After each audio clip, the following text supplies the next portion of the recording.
नमस्कार. मालिकेच्या पुढील काही भागांमध्ये आपल्याला खूपच जबरदस्त असा ट्विस्ट पाहायला मिळणार आहे. कारण आता प्रतिमा जवळजवळ 22 वर्षानंतर किल्लेदारांच्या घरी आलेली असते आणि प्रतिमाला मात्र आता खूपच टेन्शन आलेलं असतं. सायली जेव्हापासून घरातून बाहेर पडलेली आहे, सायली जुबेदारांच्या घरी राहत नाही, तेव्हापासून प्रतिमा खूपच टेन्शनमध्ये असते. प्रतिमाला खूप काळजी वाटत असते, कारण जे सगळं काय होत आहे त्या गोष्टीचा त्रास विनाकारण आपल्या सायलीला झालेला आहे, या गोष्टीचं तिला वाईट वाटत असतं.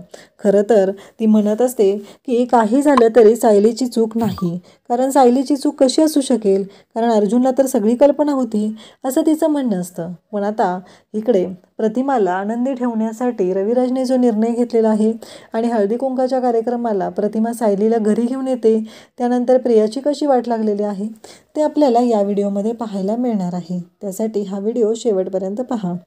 तर इकडे प्रतिमा जेव्हा आता प्रतिमाच्या बाबतीत सुमन रविराजकडे येते आणि विचारू लागते की मला काय म्हणायचं आहे रविराज भाऊजी, अहो वहिनी आलेल्या आहेत आणि आपण काहीच केलेलं नाही, कारण काहीही झालं तरीही वहिनींच्या बाबतीत आपण खूपच मागं सरकलेलो आहोत. वहिनींच्या बाबतीत आपल्याला विचार करणं गरजेचं होतं, पण आपण वहिनींना हळदी कुंकू वगैरे ह्या सर्व गोष्टी खूप आवडायच्या, पण आपण त्या केलेल्या नाहीत, हे सगळं बोललं जात असतं. रविराज म्हणतो पण आता प्रतिमाची बघितलंस ना कंडिशन कशी आहे, तू एकदा बोलून बघ तिच्याशी, ती काय म्हणते त्याच्यावर आपण ठरवूया, हे सगळं बोलणं चाललेलं असतं. तेव्हा सुमन म्हणते की चालेल. मग सुमन प्रतिमाकडे जाते, प्रतिमाला विचारू लागते. प्रतिमा मात्र म्हणत असते की नाही, कारण मला ना काहीच करण्याचा इंटरेस्ट राहिलेला नाही, असं तिचं म्हणणं असतं. त्यावरती सुमनला प्रतिमा म्हणते, तेव्हा प्रतिमा म्हणते की ठीक आहे बघूया आपण, पण मला ना कळतच नाही आहे की मी रविराजशी बोलून घेते आधी, असं सुमन स्पष्टपणे सांगते. त्यानंतर इकडे सुमन जेव्हा सांगितल्यानंतर रविराजकडे आता प्रतिमा येते आणि प्रतिमा म्हणू लागते की रविराज, मी तुमच्याशी आत्तापर्यंत तुम्हाला मी काहीही मागितलेलं नाही, काहीही झालं तरीही मला एक गोष्ट तुम्हाला विचारायची आहे. तेव्हा रविराज म्हणतात काय झालं. तेव्हा इकडे प्रतिमा म्हणू लागते की हे बघा कसं आहे, चूक झालेली आहे अर्जुन सायलीची, हे मला मान्य आहे, पण अर्जुन सायली एकमेकांच्या प्रेमात आता इतके बुडालेले आहेत की आपल्यालाच त्यांच्या बाबतीत विचार करावा लागणार आहे, असं प्रतिमा सांगत असते. तेव्हा रविराज म्हणतो की म्हणजे आता तुला त्यांना माफ करायचं आहे, अजून तुला कळतंय का त्यांनी दोघांनी काय केलेलं आहे. तेव्हा इकडे प्रतिमा म्हणू लागते की मला सगळं मान्य आहे, पण तुम्ही विचार नाही करू शकत, आत्ता तुम्ही गडगंज श्रीमंत आहात, पहिल्यापासून तुमच्याकडे पैसा आहे, त्याचबरोबर माझं माहेरही तेवढं श्रीमंताचं होतं, तिथंही तेवढाच पैसा होता, परंतु हे गोष्ट मला आवर्जून तुम्हाला सांगावीशी वाटते, ती म्हणजे की जेव्हा तुम्ही विचार करा, कारण मी 22 वर्ष त्या गरिबीत काढलेले आहेत, अक्षरशः मी मंदिराच्या बाहेर भीक मागून खाल्लेलं आहे. तुम्हाला वाईट वाटेल, पण मी त्या परिस्थितीत जगलेली आहे, मला त्या गोष्टीचा खूप त्रास झालेला आहे आणि मला माहिती आहे की माणसावरती जेव्हा वाईट परिस्थिती येते तेव्हा काय होतं, कारण मी त्या परिस्थितीतून गेलेली आहे, हे सगळं प्रतिमाला सांगत असते. तेव्हा रविराज म्हणतो की प्रतिमा, खरंच मला वाईट वाटतंय, तुझ्या परिस्थितीतनं गेलेली आहे त्या गोष्टीचं.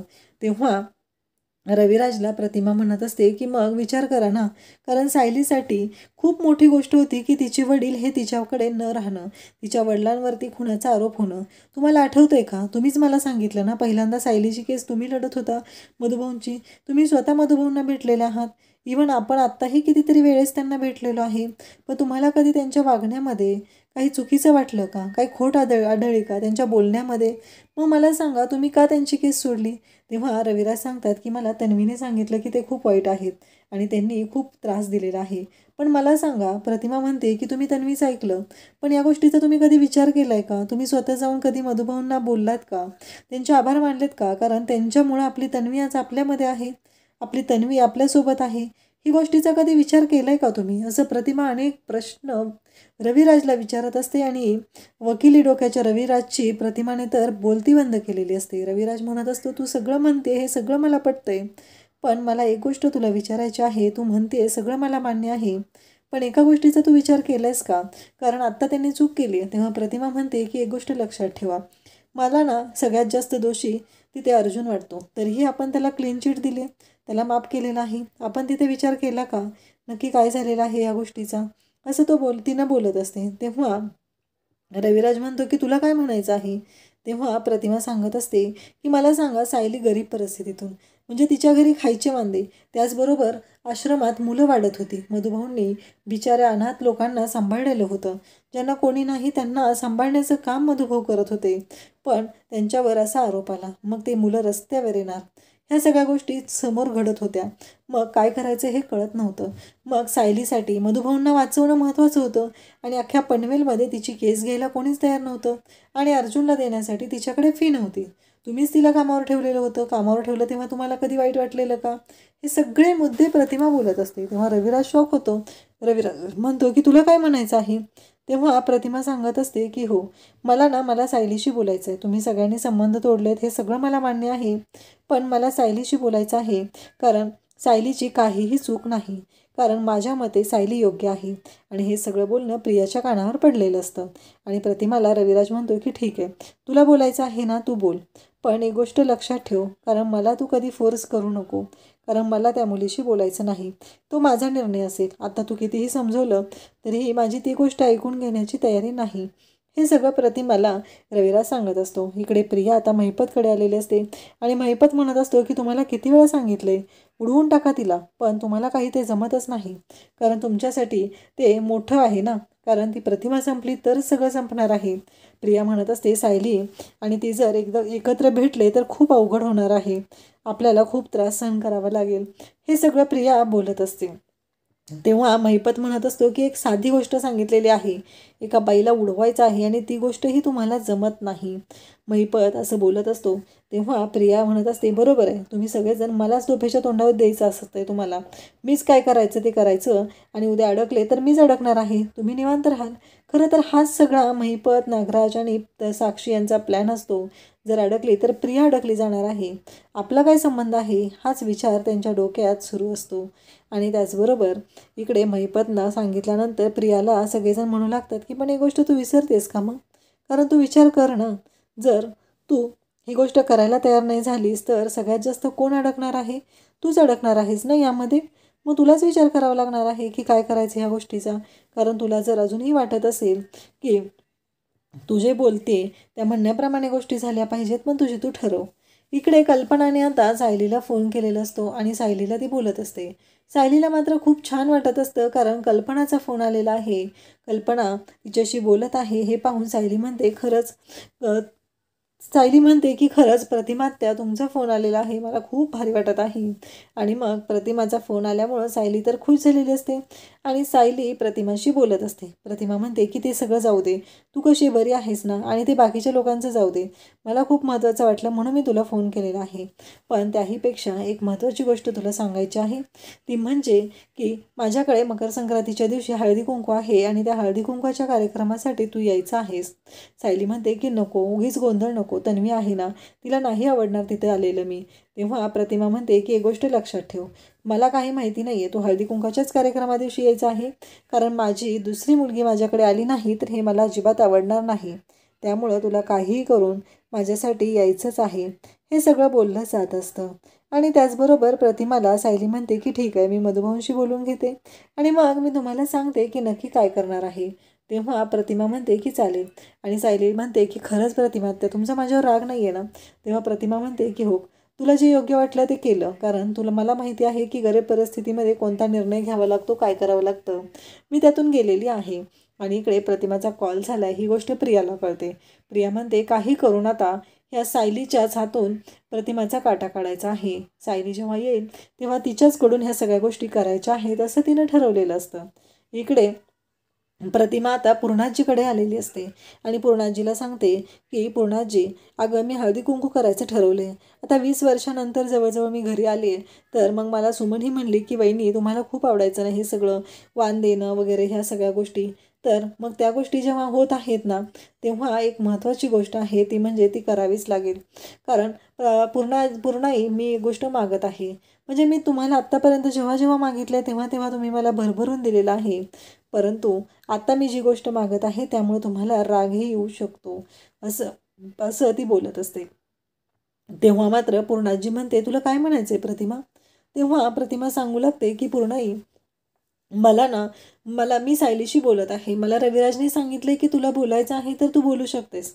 मला रविराजची काहीच हरकत नाही आहे. मी सायलीशी बोलत आहे आणि त्याचबरोबर सायलीलाही माझ्याशी बोलून खूप छान वाटतंय. तुम्ही सगळ्यांनी सायलीला दोषी ठरवलं आणि तिला घराच्या बाहेर काढलं. पण मला असं वाटतं की सायली आणि अर्जुन तेवढेच दोषी आहेत. अर्जुनला आपण घरात ठेवलेलं आहे तर सायलीला आपण असं घराच्या बाहेर काढायला नको आहे. आणि त्याहीपेक्षा सायली आणि अर्जुन या दोघांचं एकमेकांवरती प्रेम आहे. मी तुम्हाला हळदी कुंकाचं आमंत्रण द्यायला आलेले आहे, परंतु हळदी कुंकाच्या कार्यक्रमाला मी सायलीलाही बोलवलेलं आहे. तेव्हा पूर्णाजी म्हणते की नाही, मग मी तिथे येणार नाही. तेव्हा प्रतिमा म्हणते की मी तुम्हाला कुठल्या गोष्टीचा फोर्स करणार नाही, पण माझ्या कार्यक्रमामध्ये जे कोण येणार आहेत आणि जर तुम्हाला प्रॉब्लेम होत असेल तर बघा. पूर्णाई म्हणते की आम्ही कोणीही येणार नाही. तेव्हा प्रतिमा म्हणते की ठीक आहे, मग मी माझं हळदी कुंकू कॅन्सल करते. तेव्हा पूर्णाई म्हणते की अगं प्रतिमा, असं नको करू. एकतर इतक्या वर्षानंतर तुझ्या आयुष्यात आनंद आलेला आहे आणि जर तू आता असा विचार केला तर, असं ती बोलत असते. मग पूर्णाई म्हणते ठीक आहे, आम्ही येऊ, पण थोड्या वेळासाठी येऊ. तर लगेचच आता तोंड खुपसायला आलेली असते ती म्हणजे अस्मिता. ती म्हणते की पूर्णाईजी, तुला कळतंय का, त्या मुलीचं तोंडही पाहायची इच्छा नाही आपली आणि आपण तिथं कार्यक्रमाला जायचं आणि तिथं थांबायचं आहे. तेव्हा पूर्णाजी म्हणते की एक गोष्ट लक्षात ठेव, हा निर्णय मी विचार करून घेतलेला आहे.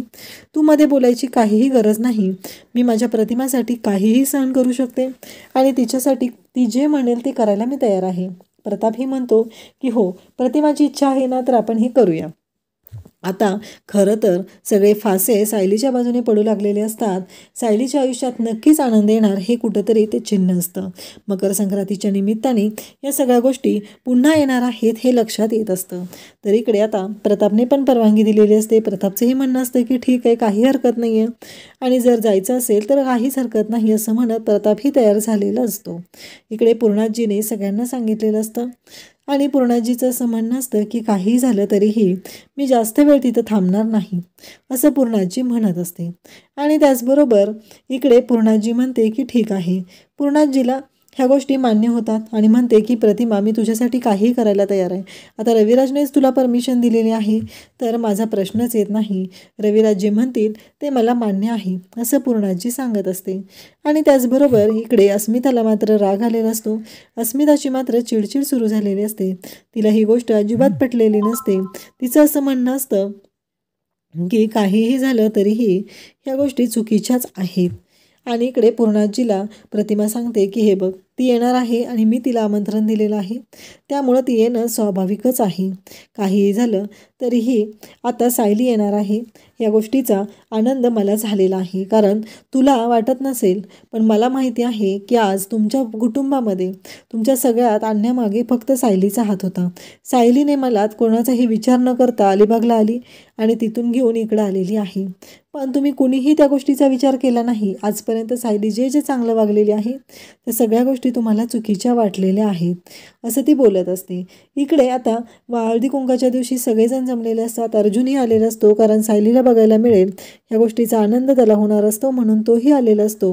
आणि प्रियाचा कांगावा सुरूच असतो आणि सायली तिथं आलेली असते. सायलीला ती म्हणत असते की तू इथे यायची काही गरज नव्हती, कारण काही झालं तरी हे माझ्या आईबाबांचं घर आहे, हे माझं घर आहे.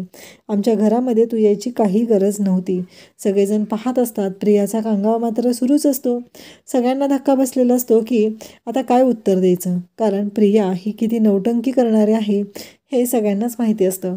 आणि मग त्या सगळ्यामध्ये प्रिया ही ढकलून देते, ती म्हणजे प्रतिमाला जेव्हा प्रियाने ढकलून दिलेलं असतं तेव्हा तिथे प्रतिमाला सावरायला आलेली असते, ती म्हणजे सायली येऊन प्रतिमाला सावरते आणि तिला सांभाळते आणि प्रियाला म्हणते तुला कळतंय का तुझं काय चाललेलं आहे ते, कारण तुला लक्षात येत नाही आहे का प्रतिमात त्यांना किती त्रास होतोय आणि तू त्यांच्याबरोबर ढकलाढकली काय करतेस ग, असं ती बोलत असते. तेव्हा प्रतिमा पण बाजूला होते, तीही आता जागी झालेली असते, शुद्धीवर आलेली असते.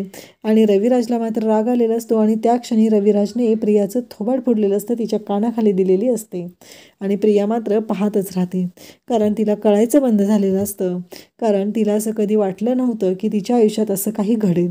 रविराज म्हणतात की बाद झालं, आत्तापर्यंत खूप ऐकून घेतलेलं आहे तुझं तुझं पण आता यापुढे नाही. एक शब्दही तू बोलू नकोस. आज जाऊन बस. आणि आज जर बसायचं नसेल तर बाहेर निघून जा. या भाषेत ते बोललं जात असतं. कारण एवढी लोकं घरी येत आहेत आणि ह्या प्रियाने जो गोंधळ घालायला सुरुवात केलेली असते, वेळीच जर तिला लगाम घातला नाही तर खूप अवघड होणार आहे. ह्या गोष्टी रविराजच्याही लक्षात आलेल्या असतात. आणि फायनली सायलीसोबत प्रतिमाने पहिली मकर संक्रांत खूपच दणक्यात साजरी केलेली असते. अशाच अपडेट्ससाठी चॅनलला सबस्क्राईब करा. थँक्यू.